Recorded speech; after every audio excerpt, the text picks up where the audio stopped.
Well, hello and good evening again, and welcome to the 2012fad.com. I am your host for the evening, Charlie Bluehawk. Last night we chatted about where in the world would you go to survive the event if you were actually bright enough to be paying attention to actually the things you see in front of yourself, in front of your own eyes, and you hear with your own ears every day. Where would you go? So you know the event is coming. You know about the wave, you know about the planetary lightning that's like rain. So now, what else should we know about? Well, whenever you have lots of electricity around, you stand a really good chance of having an electrical discharge. Lightning, for example, is an electrical discharge. If you drop a nuclear bomb on somebody, strangely enough, it gives out an electrical pulse, an electromagnetic pulse. Now, the U.S. government, all the governments know about the effect of the electromagnetic pulse, EMP, and have tried to harden their electronics against it. The Russians do the best job. They actually have gone back to pre-transistor technology. They actually use vacuum tubes in all of their fighters and in high-end military equipment. The Russians are very, very smart people. Technology, how do I say this? The transistor is something that you infest a planet with when you want their civilization to not to be able to peak. So anyway, imagine now you're in the event. Imagine that what this lightning storm will do to your car or your house, to you. It's raining lightning outside. Really good chance that you will short out. Now, imagine what will happen when you get a lightning strike from one planet to another. What will happen to your electrical and electronic machines, to your DVD player, for example, your computer, your refrigerator? Well, you kiss them goodbye. The electrical system in your car, gone.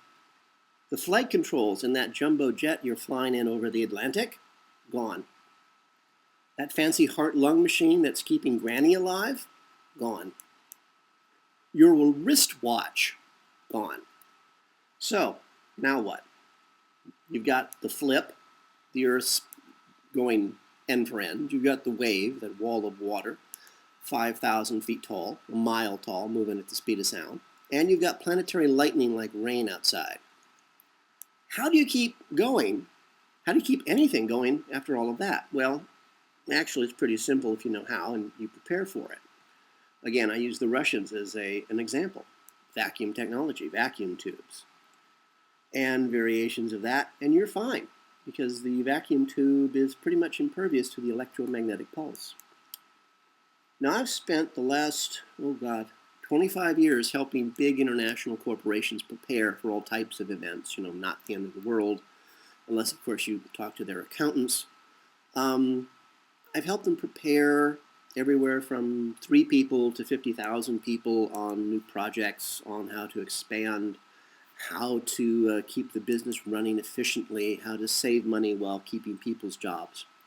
And I write recommendations, and I write business plans and project plans, and I've done all of that. I have the references to prove it. Just look at my website, charliebluehawk.com. So I'm taking that knowledge to here at the 2012 FAD, and we have now an entire project plan detailed out. We have the financials scheduled out. We have the day-to-day tasks lists. We've got the key milestones identified, and we even have the key staff ready to step up and begin the work. All we are missing is you and your money. To be very blunt about it, unless you have money, you're not going to survive. That's pretty much it. Unless, of course, you're a Mayan Indian, way up in the mountains of Peru or, somewhere. And your ancestors have lived there for tens of thousands of years, and they just look at the rest of us like we're crazy, which we pretty much are. So unless you're one of those nice folk, or you've managed to buy your way into the village and, marry in, if you're a lowlander, like most of us are, you're gone, unless you have cash.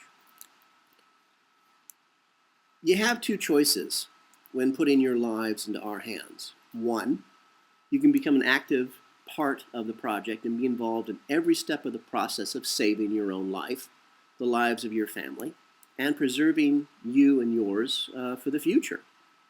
Or 2B, you can give us 50 million US dollars per family and go away. And we basically at that point turn into a real estate development project. You pay us to build you a home and to build you a future.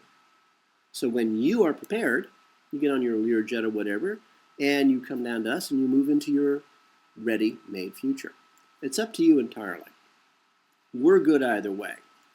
Personally, I'd rather have you involved on a daily basis on site so you know what you're up against, you know what you're going to be dealing with. And it really gets down to when you have your own sustainable organic situation, you have living machines taking care of your waste, recycling your water, you've got vacuum technology providing energy and various healing types of devices. It only takes you about 4 hours a day to live, to do manual labor. The rest of your day is yours. You have your library, your DVDs, your movies, your hobbies, your family, your friends. You have a life. And we can talk about what the world will be like after the event. Because I promise you, the one thing that I do know, without doubt, without hesitation, is the world after the event will actually be worth living in. But only if you're there. And only if you are with the people that you love. Well, more on these and other fun facts next time we chat. We here at the2012fad.com have a plan to survive the event. We have a plan to you. So, for all of us here at the2012fad.com, this is Charlie Bluehawk, wishing you a really good day, and please remember to keep a good thought.